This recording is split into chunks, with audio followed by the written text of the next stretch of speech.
Hi everyone, how you going? I'm here with Donna today from Taxation and Accounting. I've got a few questions that I need some more information on, and I know that a few people out there watching this will need some information too. I've jotted down a couple of questions in regards to tax time. I know it's coming up and it can be a stressful situation for some people, so I'm just going to, if you don't mind, bounce a few questions off you and hopefully get some information for us all.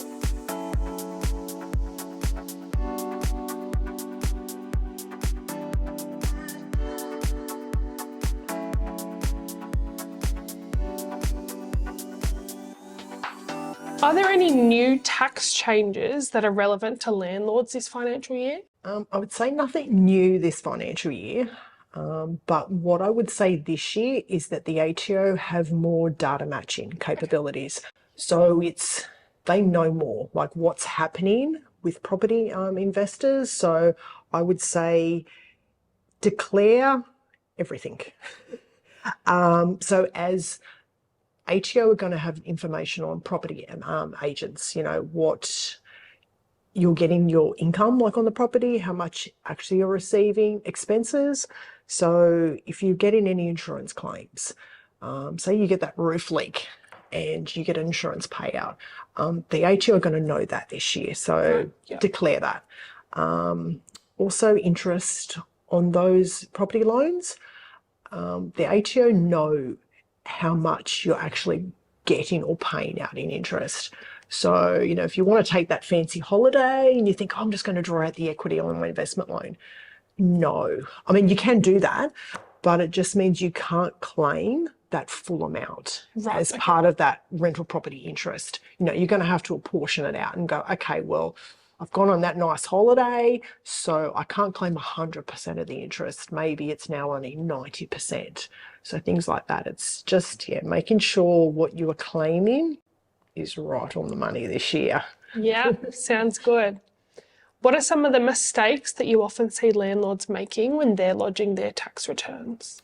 Okay, some of the things is how they split the property.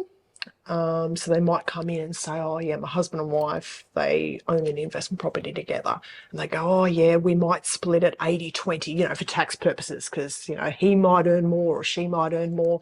No, it comes down to the title deeds. So if that property is 50-50 on the title deeds, that's how you've got to split it. You can't just mix and match for whatever works for your tax situation. Yeah. And another thing is the interest on the loan. So some people think they can claim the loan repayments as a tax deduction. No, you can't actually claim your loan repayment. You're claiming the interest on the loan. Right. And another mistake too, sometimes people, if they want to pay extra off a mortgage, I would say to them, pay the extra on your own mortgage rather than an investment property mortgage. So say for yourself situation, you've got your own mortgage at home and then you've got an investment property, and say you've got additional funds throughout the year. Pay it on your own personal mortgage, because that interest isn't tax deductible. Right. So that's what we call bad interest. Okay. Whereas the interest on your investment property is good interest. It's a tax deduction. So don't go paying off your investment property quicker. Pay off your own personal mortgage quicker. Sure. Good advice. Yeah. What's the best way as a landlord to prepare for lodging your tax return? When clients come to me, I always ask for the end of year financial statement from your property agent. So go to your agent and ask for the financial year. Some agents, like yourself, might automatically send them out to clients. If not, ask your agent for that, because that's what we grab the information from, because that's obviously what, as a property agent, if the ATO said to you, give to us. Yeah.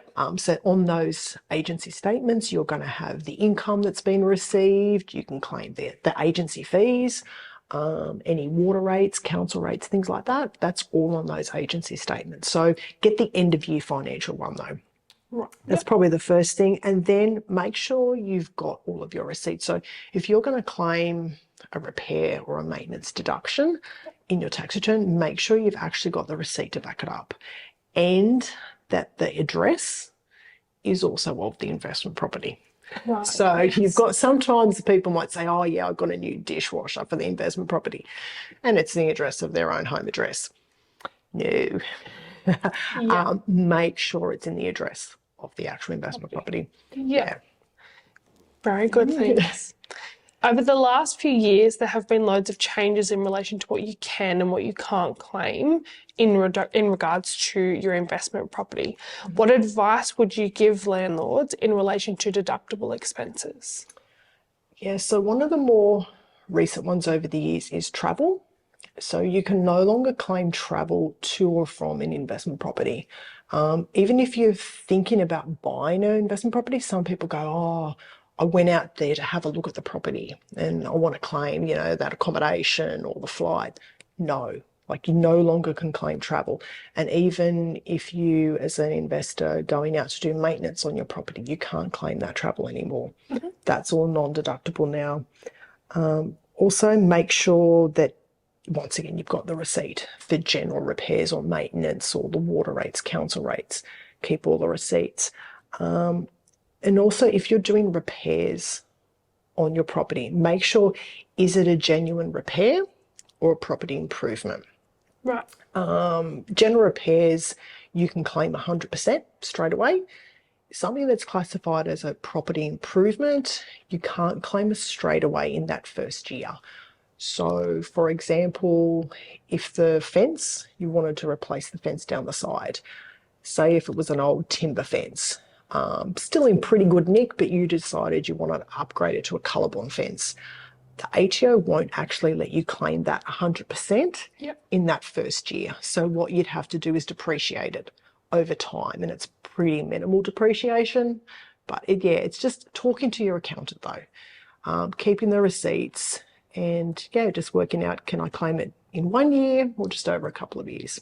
Cool. Yeah. Could you tell us a little bit more about tax depreciation schedules, and would you recommend them for all properties? Yes, tax depreciation schedules are good. First and foremost, get advice from an actual qualified quantity surveyor. That's the first thing. So I often recommend people go and speak to somebody. You will generally pay somewhere in the vicinity of $500 to say $700, and someone comes out and does a examination of the property. Sure. It can be great on, I would say, more newer properties, because you're likely to get more higher tax deductions over time, and that's going to increase your tax refund. Yeah. But it's always to seek qualified advice first from that professional person, and they'll give you a report of what you can actually claim and what you can't, and of the building. But I would say more on the newer properties because it's likely to be higher value. Sure. Yeah. If it's worth it. Yeah. With capital gains tax, what are some strategies that investors can implement to mitigate this, as we are seeing a fair amount now looking to cash in on all of their assets? Yeah, so capital gains is a complicated thing when it comes to tax and properties, and it's something that people can go so terribly, horribly wrong with. Yeah. Always seek advice of an accountant.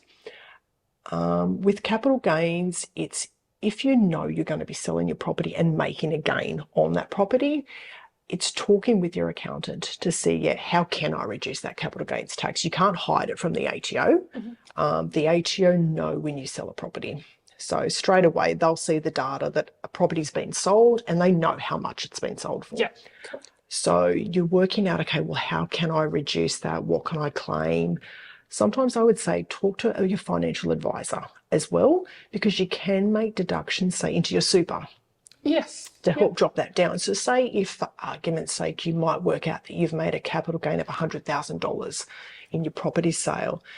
We'd say, look, go and have a chat to your financial advisor. Maybe they can utilise some super contributions rolling over from prior years as well.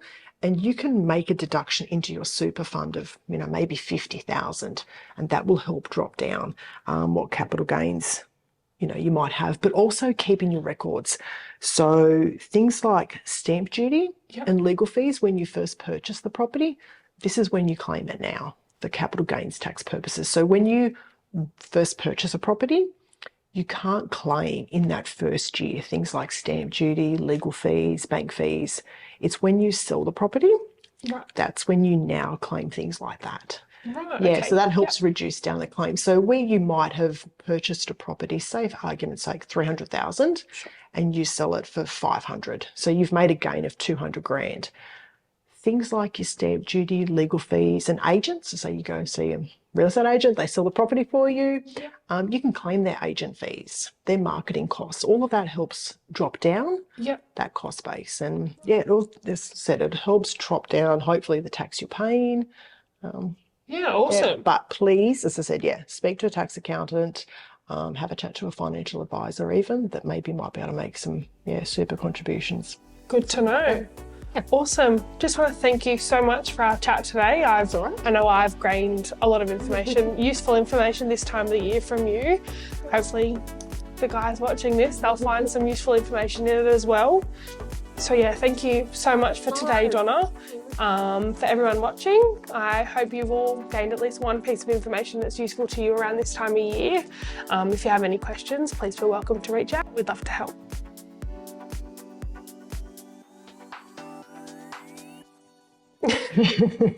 Done.